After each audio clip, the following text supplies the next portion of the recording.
Richside K9 coming to you from inside the Airstream Interstate 24X. Basically brand new. I do have almost 7,000 miles on it. So flew down, picked it up in Florida, from Florida back to Virginia, immediately left Virginia and drove from Virginia all the way to Colorado, back to Virginia. Since then, a couple day trips to Tennessee, not day trips, but a couple overnight trips to Tennessee, Ohio, North Carolina. All in all, 7,000 miles. So I'm no expert, but I got a little bit of stick time in it. All right, 5 things I like about this car. I love the way it looks on the outside.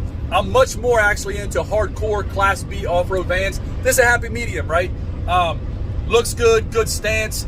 Not a big fan of the tires, but they're good enough. And I love that silver on the black look. Looks really sharp. Inside, looks really good, really clean. Airstream design. The ambient lighting, I like tremendously. The metal walls, metal ceiling, looks really good. We'll talk about that a little more in a minute, but it looks really good. I like that. Permanent rear view camera that's on this. Great option. Let me see if I can show you that. So right now, probably can't see that well in the camera, but the rear view, that rear view camera is always running. It's always on. You can zoom in, zoom out. Really, really good. All right, so Airstream upfit. Let's take a look. As referenced on Mercedes chassis, it's the fully loaded version, right? Most Class B vans now do fully loaded. It does have a heated windshield, which is pretty nice when it's snowing or inclement weather. It's got the heated seats, fully adjustable seats. Doesn't have a heated steering wheel. Very odd, to be honest with you. They say it comes fully loaded. It's missing that option. Okay, but I do like the upfit. The colors of the seats, the fabric, they're all custom Airstream, super nice, soft, really supportive. Good stuff. Interior color layout, I actually really enjoy it. I like it. The red rock, a lot of bright red accents, neutral grays, stones. I like it. And I love the Airstream with all the metal. Now, let's get into the meat and potatoes. 5 things I don't like about it. Airstream, my Lord, who in the hell did the exterior paint on the tires and the trim? It literally flakes off with rain and wind. Let me repeat that. The paint they used on the lug nuts, the wheels, the center caps, the running boards, the exhaust system, it flakes off with rain and wind. Unreal. This is crazy. I'm going to show you in a little bit. Now, really, really bad. The Line-X, great. It looks great. It's functional. But it's almost like somebody in an office somewhere created the Line-X for it and didn't realize this has to be treated first. And when you Line-X something, reinstalling it becomes difficult. What do I mean by that? The hubcaps in this Airstream Interstate 24X, fairly expensive vehicle. The hubcaps on the center caps on the front wheels, click, click, click, click, click, click, they rattle excessively, loudly, hyper annoyingly, to where you don't even want to ride with the windows down because it's so damn loud. So we fixed it. You know what we did on a vehicle of this price point? Gorilla tape. I have to use Gorilla tape on my hubcaps to keep them quiet. Crazy. The dealership, well aware. They were like, yeah, we don't know a lot about this. Okay, cool. The fog lamps up front, the surround that holds them in place because it has Line-X, doesn't secure. It will fall out. You'll be driving along and your fog light will be showing forward, and then all of a sudden the light is looking at the highway and you can see it in front of you shift because it fell out. Insane.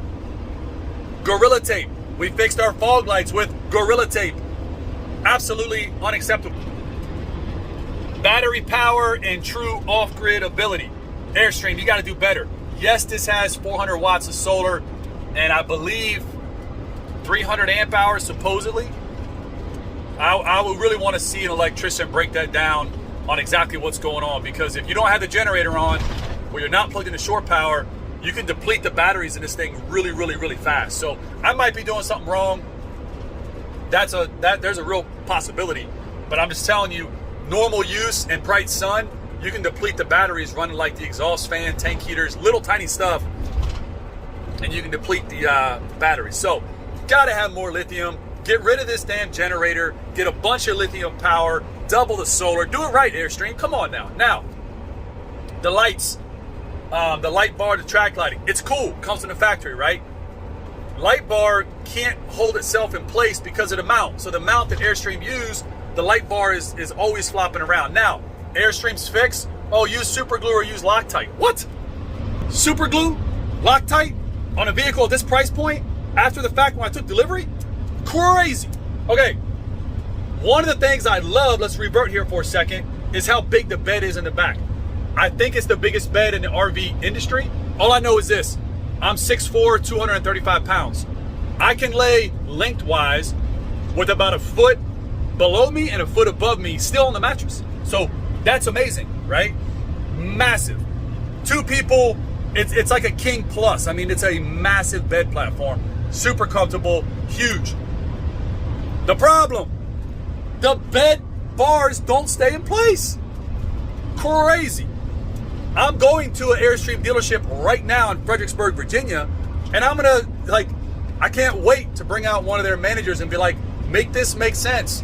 I know I got more miles on this thing than anybody in the dealership has because you can't get your hands on them, but the bed bars that hold the bed in place do not stay in place. If you barely bump them, shift while you're laying down, do anything, boop, they fall out.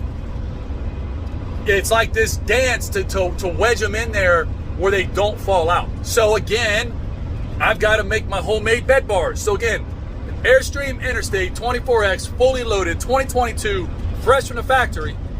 And I'm using Gorilla Tape on the hubs, Gorilla Tape on the fog lights, and I'm making my own bed bars so they stay in place. What?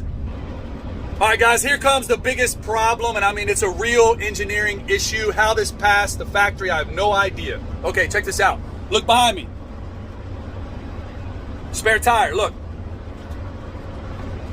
It's there because I put it there. It's there because I went out to Mercedes and purchased one. Let me explain this. Airstream delivers this van with no spare tire, okay? All right, that's fine, no spare tire. They even give you an air pump for your tires. So in case you run low, have low air, or get a flat. Okay? The problem, the rear dually wheels on this vehicle were not assembled correctly. You could not access the air valves on either tire, inside or outside. Took it to my friend's mechanic shop. Big state-of-the-art mechanic shop, even has a big bus lift on it, right? So huge area, we put it on the bus lift. He says, no, you're probably looking at something wrong. Bring it in the shop, we'll take a look. I'll show you how to put air in the tires. Nope. Pull it in, he lifts it, dumbfounded. He's like, Aaron, we need extenders just to get to these valves. And 2 of the valves on the inside tires, they couldn't even get to, which leaves you one option. And I mean one option, if you simply want to put air in your rear tires. You know how you have to do it? Take them off the vehicle. Let me repeat that. So, Airstream gives you a pump, and they anticipate you deflating and inflating your tires. But the only way to put air in your rear dually tires on this setup is to jack your vehicle up, take the tire off the vehicle, fill it up, and put it back on the vehicle. Does this make any logical sense to anyone? Is that a deal breaker, and is it fixable? No, it's not a deal breaker. Yes, it's fixable. I had to go out and buy 4 of these extenders, right? And then have them professionally installed and professionally mounted so that I could do something as simple as putting air in my rear tires. Can you imagine when I picked this up in Florida and drove it back to Virginia, if I needed to get air in my tires on the side of Route 95, and the only way I could do it is to jack the van up, take the tire off, fill it up, put the tire back on. Unacceptable. How that passed engineering, how it's even borderline legal, I have no idea. I don't even know where I'm at in the count right now for things I don't like, but one more issue, incident, thing I did have happen is, and again, I'm gonna show you all this, so call me a liar, Airstream. This has, obviously, tanks, holding tanks, gray tank, your fresh water, your black tanks, blah, blah, blah, propane, etc. They're all exposed to the elements, 100% exposed, right? So they put the heating pads on them. They say, we got heating pads though. First off, the heating pad is also 100% exposed to the elements, right? So think about how much better that would be, fundamentally, to simply have a little layer of insulation around the water, gray, black tanks, a little bit of insulation, or put them inside, that would make a lot of sense, but a little bit of insulation with a heating pad, okay? Why is that a problem? Tanks get cold, the glue on the pads get cold, it's all exposed. And guess what my heating pads did? 2 of them fell off the tanks. So I go out to the van in the morning, I look underneath and I see these like black pieces of what looked like paper stuck underneath the van. I go underneath, go to grab it. I'm like, what the hell is that? Quickly, I realize that's my heating pads. The glue let go because it got too cold, maybe too hot. It doesn't matter, I don't know. And they fell off. Gorilla Glue to the rescue. Gorilla Tape, I'm sorry, Gorilla Tape. Double-sided, clear Gorilla Tape to the rescue. So I had to reinstall my heating pads with Gorilla Tape. Again, how is this like happening, right? How are the tanks not actually insulated? Why are they exposed to the elements? Why are the heating pads that are on them literally just falling off of them? I mean, this has got to do a better job. Another good thing, guys, I'll throw a positive in there. When you're on relatively flat highway and you're cruising at 55, you can get pretty good miles per gallon even in this massive vehicle. So you'll be hanging at 21 to 23. We're starting to climb right now, going up a pretty decent steady incline, so it's dropping a little bit. But at 55 to 60 miles an hour on relatively flat pavement, especially areas like 95, some parts of 81, etc., you can get, for the size of the vehicle, really good fuel economy. 20 miles a gallon would have to be ideal, perfect conditions. 17 on the highway, you can average pretty much all day if you drive it. You guys, seeing's believing. This is a very flat area. We're in Virginia, cutting from Fauquier County over to Culpeper area, on cruise control at 55, and we're locked right in at 21 miles a gallon. So not too bad, right? When you really think about it. Now, obviously going uphill, stop and go traffic is not so good. But again, it's like 11 foot tall, 3,500 dually, however damn long this is, 26 feet. I don't know all those specs, but I know it's tall, long, dually, heavy as hell. So the fact that we're even getting anywhere close to 20 miles a gallon, pretty good. One easy and fast upgrade I did to this van, which is done to all vans. For the record, I've owned ProMaster. I've got 3 friends with all-wheel drive Transits, and I've owned multiple other Sprinters. I love the platform. I love this van, but there are problems. However, one thing that I've done to make this driving experience more enjoyable, these windows, and I'll show you on the outside in a minute when I show you or verify what I was saying was wrong with it, are pretty much blacked out. So we had carbon tint over the factory rear tint, and the front windows are at 10% carbon. We also tinted the windshield, but the windshield tint is 75% only, so it doesn't stop any visibility at all, but it dramatically keeps your dashboard way cooler. Definitely has some reflectivity to it if you're looking from the outside in, but doesn't stop your visualization from the inside out at all, zero. But it's a good place to drive, a good place to be as far as visibility, being able to look down on cars, safe riding stance, very comfortable as far as long miles. My ProMaster, not so much, and the visualization from the vehicle looking out, not so good. Same thing with the Transit. The Transit is not as comfortable as a Sprinter, not by a long shot, especially not by leg and knee. You know, the Transit's a very tight cockpit. Again, I'm 6'4", all kinds of room. No matter where I put my legs at, I have all kinds of options. Very good. And on the Transit, you just don't. It's much tighter. So comfortability-wise, fantastic. As far as the Airstream seats, fantastic. All right, guys, seeing is believing. To wrap this all up, so again, Airstream 24X for your viewing pleasure. Got my wife's GLS 63 right here, but we're about to go drop this off for service. So I wanted to show you before because they're gonna have to fix it. So like I said, if you look at these right here, look at this. It pops right out. Like, that's insane. That's tape, and that's tape. Trying to hold that in that we put on at the dealership, but it doesn't even fit flush. It fits like that. Absolutely horrific. Look at these wheels, guys.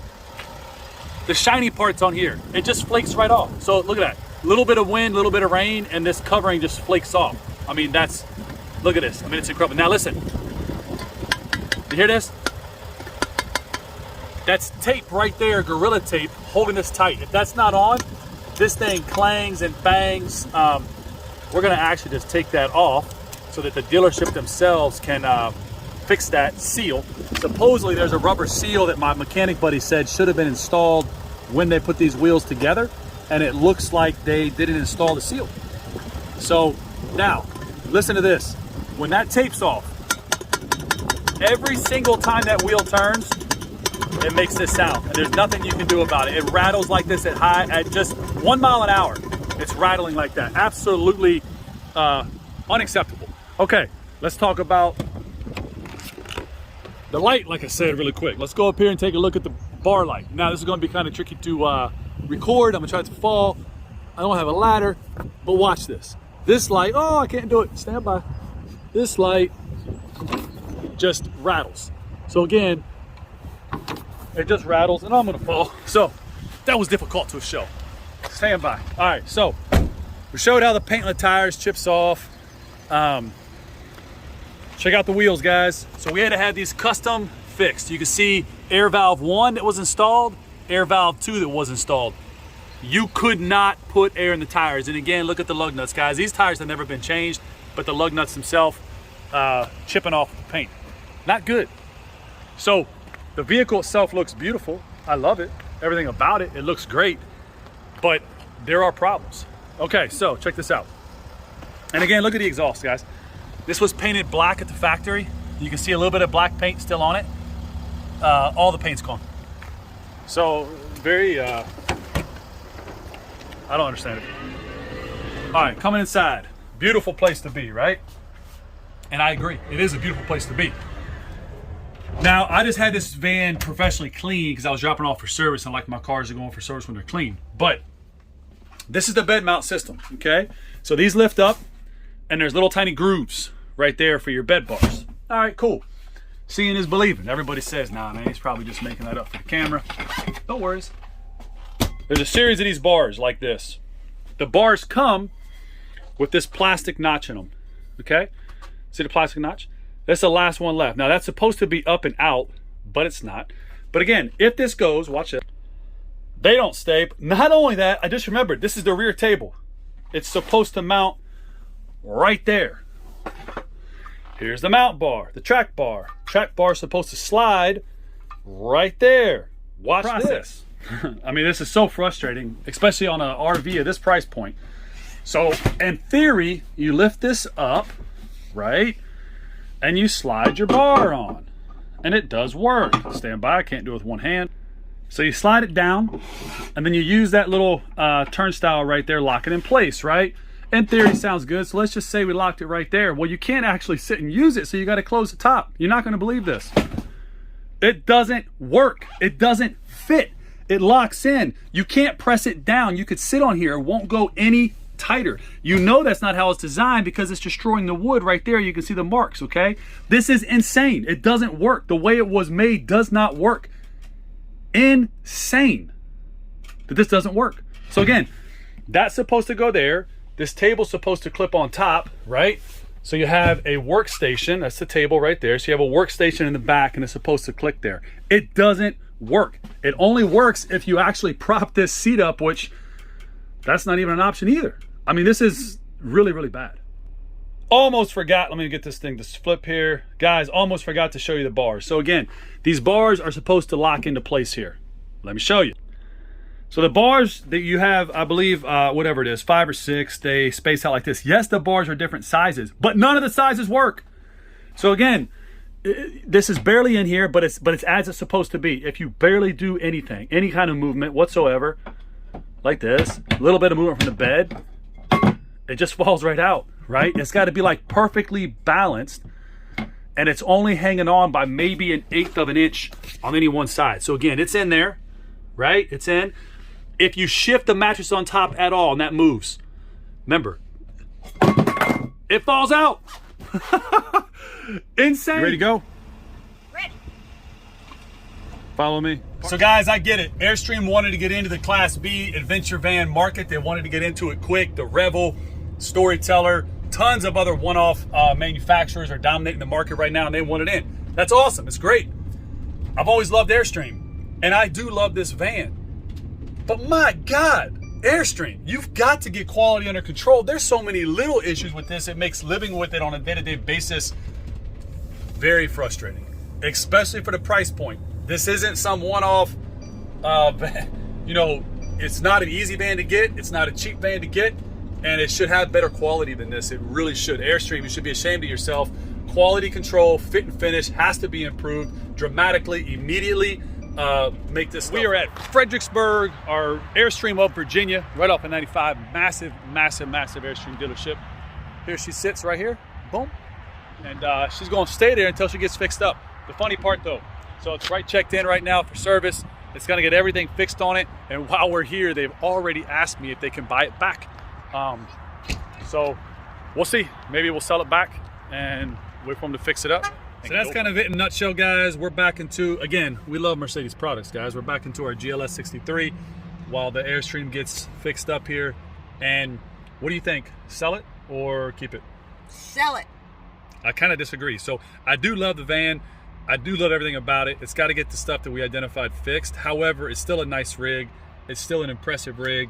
It allows for freedom of movement, but we'll see what they offer. They're throwing some silly numbers around on some of these vans. So we'll see. We got a good deal on it when we bought it, a really good deal. So we'll see.